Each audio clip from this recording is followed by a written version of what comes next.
Təhlükəsizlik Şurasının üzvü, Prezident Administrasiyasının sabiq rəhbəri Ramiz Mehdiyevin dövlət hakimiyyətini ələ keçirməyə yönələn əməllərinin və dövlətə xəyanətinin detalları məlum olub. Unikal APA istinadən xəbər verir ki, Ramiz Mehdiyev Rusiyanın dəstəyi ilə dövlət çevrilişi etməklə bağlı plan hazırlayıb və bunu öz kanalları vasitəsilə Rusiyaya təklif edib. Ramiz Mehdiyev Azərbaycanla Rusiya arasında münasibətlərdə yaranmış gərginlik dövründən faydalanmağa çalışıb. Xatırladaq ki, ötən ilin 25 dekabrında Azal təyyarəsinin Rusiya səmasına vurulmasından sonra Azərbaycan və Rusiya münasibətlərində ciddi gərginlik yaranıb.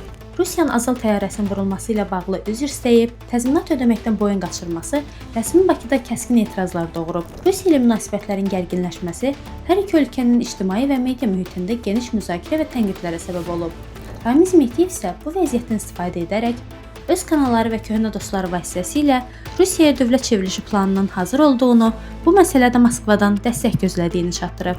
Xatırlatmaq yerinə düşər ki, Rusiya-Azərbaycan münasibətlərində gərginlik pik həddə olanda, bu ilin mayın 9-da İmişli rayon Ağsaqqallar Şurasının sədri Salih Səmədov SSR bayrağı altında sinəsində Rus imperiyasının rəmzi olan Georgi lenti ilə tədbir təşkil etmişdi.